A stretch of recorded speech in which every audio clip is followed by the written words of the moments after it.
My friend and ranking member, Mr. Mica. Well, thank you, and thank you again for conducting this oversight hearing on the stimulus money. It's something we all pledged to do as that legislation moved forward, and very well-intended legislation to improve the nation's infrastructure and get people working.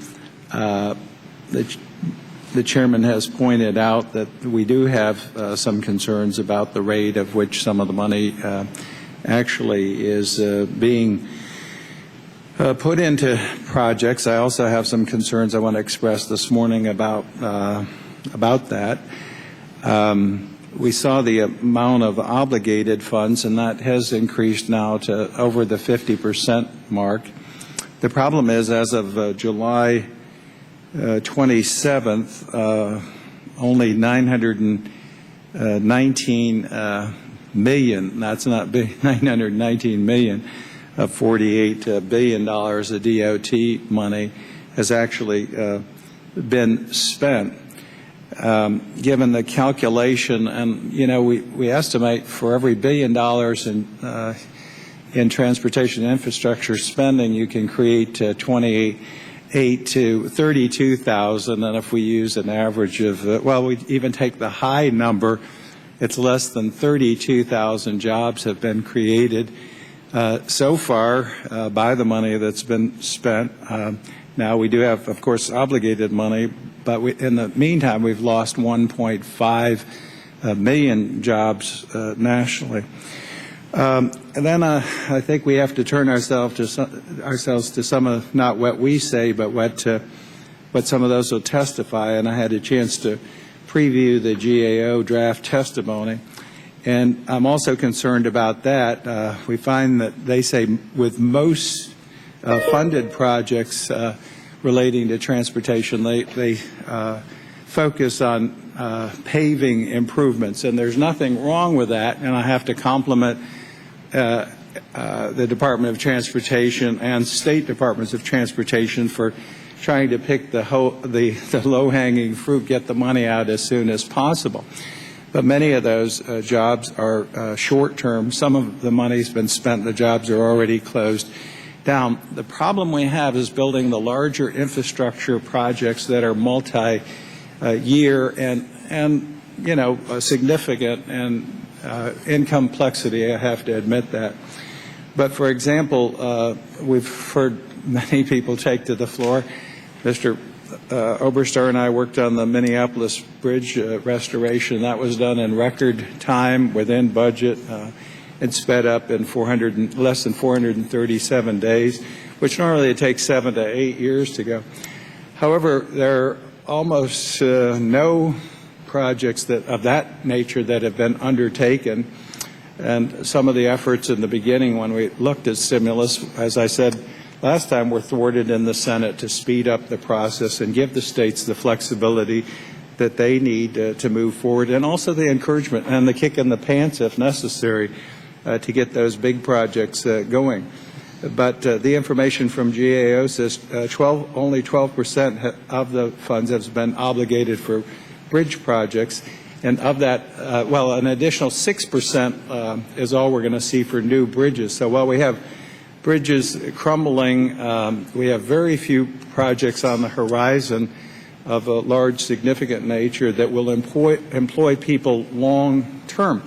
The other problem Mr. Oberstar and I have is we made a deal this week, and we had an agreement to supply $7 billion to the trust fund. We try to put in as much as we can to be responsible to keep the fund whole.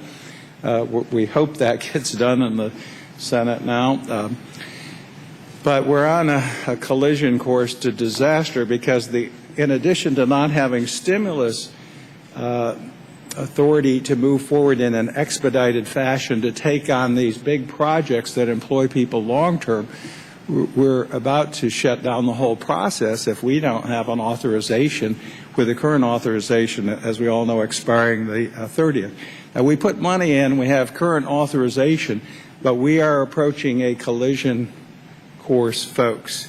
So we're going to need everybody's help to get behind us to to find sources of funding, sources of backing, ways to expedite these projects. You can't tell me there isn't a community from sea to shining sea that doesn't need infrastructure improvements, and many of them need large projects. But unfortunately, the stimulus package is leaving the big projects behind. We want no bridge or no project of national significance, regional or community significance left behind. So we'll hear that report today. It's not my words. And then finally, the red tape. President Obama went to Elkhart, Indiana in February to push for passage of his stimulus package. And in July, Jeff Taylor, the county highway engineer in Elkhart, said, I've got, and I've said this before publicly, repeated not his words but my word, I've got an engineer working full time, and that's just about all he's doing is red tape every day, filling out forms. You will not see stimulus used until next year, because this is going to be all he's doing is red tape. The final thing is, again, I went up to Boston recently, and in the South, I don't think of seasonal construction. We've got 18% unemployment in construction in Central Florida, and we'd love to have those jobs now. The chairman also said Florida is unfortunately lagging behind in getting the money out too for any projects, let alone big projects.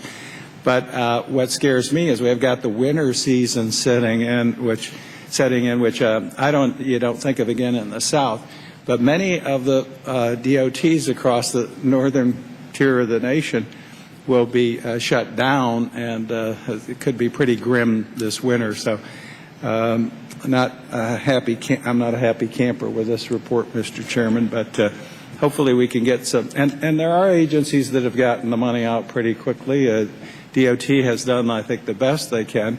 FAA, excellent work on their part, and others. So we just have to redouble our efforts and roll up our sleeves. Yield back.